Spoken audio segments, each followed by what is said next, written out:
Namaste, welcome to EduNine Career Guidance, Josh Innovations Private Limited, EduNine Overseas Consultancy. అసలు JoSAA counselling లో గతంలో జరిగిన అంటే 2025కు సంబంధించి క్లోజింగ్ ర్యాంక్స్ ఎలా ఉన్నాయి? నేను రిఫరెన్స్ గా 6th రౌండ్ తీసుకుంటున్నానండి, ఎందుకంటే అదే చివరి రౌండ్ కాబట్టి. సో 6 రౌండ్లు జరిగింది జోసా కౌన్సిలింగ్ లాస్ట్ ఇయర్.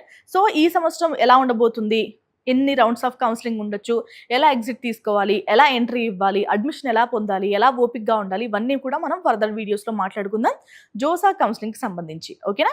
అసలు ఈ వీడియోలో ఏం చేద్దామంటే, అసలు లాస్ట్ ర్యాంకు ఎంత, ఈ ర్యాంకు దాటి ఏ కేటగిరీకి కూడా సీట్ అయితే వచ్చే అవకాశం లేదండి. ఇది గత లెక్కలు. ఓకేనా? 6th round of closings. ఓకేనా? ఈ ర్యాంక్ దాటి వచ్చే అవకాశం అయితే లేదు. ఈసారి ఎలా ఉండొచ్చు అనేది కూడా ఎస్టిమేషన్ మాట్లాడుకుందాం ఫర్దర్ వీడియోస్లో. ఓకేనా? ఇది మీకు రిఫరెన్స్గా పనిచేస్తుందన్న ఉద్దేశంతో చేయడం జరిగింది క్యాస్ట్ వారీగా. ఓపెన్ కేటగిరీ వాళ్ళకి చూసుకుందామండి. జనరల్ ఫీమేల్, సో ఇది న్యూట్రల్ మాట. ఇక్కడ వచ్చేసి మనకి ఐఐటీస్లో 20,792 లాస్ట్ ర్యాంక్. ఇక 93 కూడా అవకాశం లేదు లాస్ట్ ఇయర్. ఓకేనా? ఎన్ఐటీస్లో వచ్చేసి 62,338, ట్రిపుల్ ఐటీస్లో వచ్చేసి 69,257, జిఎఫ్టిఐస్లో 1,25,271. ఈ ర్యాంక్స్ దాటి వేరే ర్యాంక్ వాళ్ళకి అంటే ఎక్కువ ర్యాంక్ వాళ్ళకైతే కౌన్సిలింగ్లో అడ్మిషన్ అయితే దొరకలేదండి. ఓకేనా? ఇంకా ఫీమేల్ వాళ్ళకి ఏంటంటే ఐఐటీస్లో 28,481, ఎన్ఐటీస్లో 77,665, ట్రిపుల్ ఐటీస్లో 79,764, జిఎఫ్టిఐస్లో 1,14,964. ఓకేనా? ఓపెన్ కేటగిరీకి మిగిలిన కేటగిరీస్కి కాస్త వ్యత్యాసం ఉంటుంది, ఎందుకంటే ఇక్కడ మనం ఓపెన్ కేటగిరీ వాళ్ళకి ఎలాంటి క్యాస్ట్ కూడా ఆపాదించకూడదు. సిఆర్ఎల్ నెంబర్ ద్వారానే వాళ్ళకి కౌన్సిలింగ్ జరుగుతుంది. ఓకేనా? సో ఇది కాస్త గమనించండి.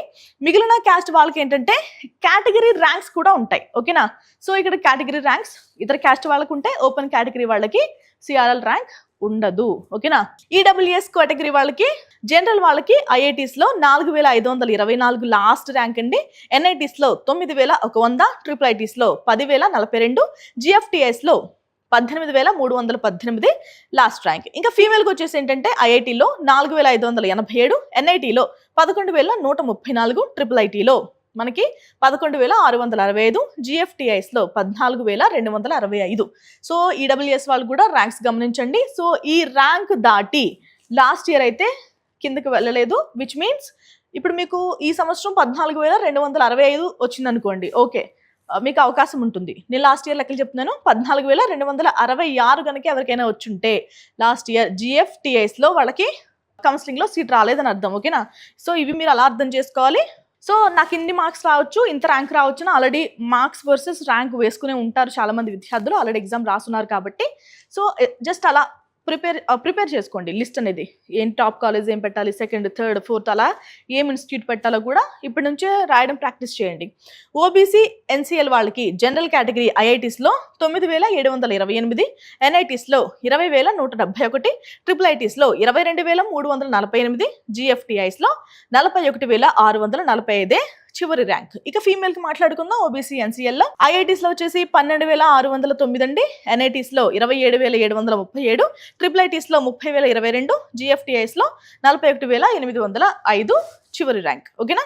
ఇక ఎస్సీ కేటగిరీ చూద్దామండి. జనరల్లో 4,170 ఐఐటీస్కి, ఎన్ఐటీస్కి వచ్చేసి 10,666, ట్రిపుల్ ఐటీస్కి వచ్చేసి 11,961, జిఎఫ్టిఐస్కి 17,647 చివరి ర్యాంక్. ఇక ఫీమేల్కి 4,793 ఐఐటీస్లో, ఎన్ఐటీస్లో 11,912, ట్రిపుల్ ఐటీస్లో 13,200, ఇక జిఎఫ్టిఐస్లో 15,256.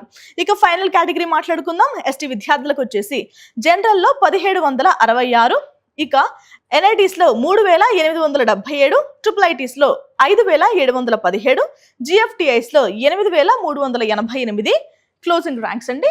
ఇది మీకు ఆల్రెడీ చెప్పాను జోసా కౌన్సిలింగ్లో 6వ రౌండ్ యొక్క ర్యాంక్స్. ఇక ఎస్టీ విద్యార్థులకి ఫీమేల్ వచ్చేసి 2,134, ఇది ఐఐటీస్లో అండి. ఎన్ఐటీస్లో 5,180, ట్రిపుల్ ఐటీలో 6,099, జిఎఫ్టిఐస్లో 7,109 చివరి ర్యాంక్. సో ఇవన్నీ మీరు స్క్రీన్ షాట్ తీసుకునే ప్రయత్నం చేయండి, యూజ్ అవుతాయి మీకు. ఓకేనా? ఏ ర్యాంక్ లోపల క్లోజ్ అవ్వచ్చు ఈ సంవత్సరం కూడా మాట్లాడుకుందాం. ఓకేనా? ఇంపార్టెంట్ పాయింట్స్ మాట్లాడుకుందామండి. All closing ranks are including all branches. So మనకి ఈ క్లోజింగ్ ర్యాంక్స్ అన్ని కూడా అన్ని బ్రాంచెస్ని కన్సిడర్ చేసుకుని తీసిన ర్యాంక్స్ అండి. ఓకేనా.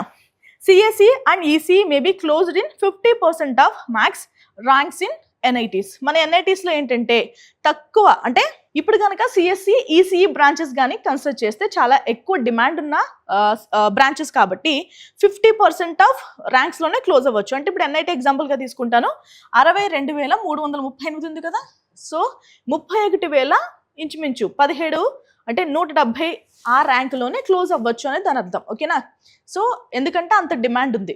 చాలా మంది సిఎస్సి బ్రాంచ్కి ట్రై చేస్తూ ఉంటారు కాబట్టి ఎన్ఐటీస్లో మీకు సిఎస్సి బ్రాంచ్ కానీ ఈసీ బ్రాంచ్ కానీ కావాలి అంటే నేను ఏదైతే ర్యాంక్ చెప్పానో దాంట్లో 50% ర్యాంక్కే క్లోజ్ అయిపోవచ్చు. అంటే మీకు 31,000 చేంజ్ అయితే వచ్చి ఉండాలి. ఓకేనా.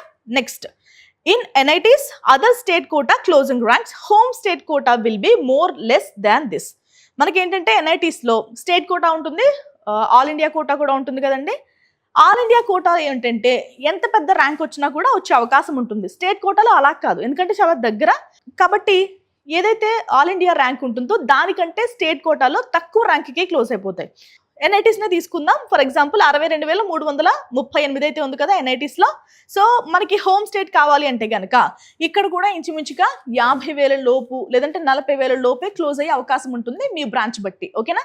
In triple ITs only all India rank will be the criteria. మనకి ట్రిపుల్ ఐటీస్లో ఏంటంటే ఆల్ ఇండియా ర్యాంక్ కన్సిడర్ చేస్తారు. ఓకేనా. Next, in triple ITs maximum seats will be available in CSE and ECE only. మనకి ట్రిపుల్ ఐటీలో ఏంటంటే maximum seats అనేవి సిఎస్సిలోని అలాగే ఈసీఈ బ్రాంచ్లో కూడా అవైలబుల్గా ఉంటాయి. ఓకేనా. In GFTIs other state female quota will be too less. మనకి జిఎఫ్టిఐస్లో ఏంటంటే అదర్ స్టేట్, ఓన్ స్టేట్ అయితే okay, other state female quota అనేవి చాలా తక్కువగా ఉంటాయి, తక్కువ ర్యాంక్స్కి క్లోజ్ అయిపోతాయి. ఓకేనా. So except open others or category ranks. Open కేటగిరీకి ఏంటంటే క్యాస్ట్ ఆపాదించకూడదండి, మిగిలిన కేటగిరీస్ అన్నీ కూడా సిఆర్ఎల్ ర్యాంక్సే కన్సిడర్ చేస్తారు. ఓకేనా. సో ఇది ఇవాల్టి వీడియో అండి.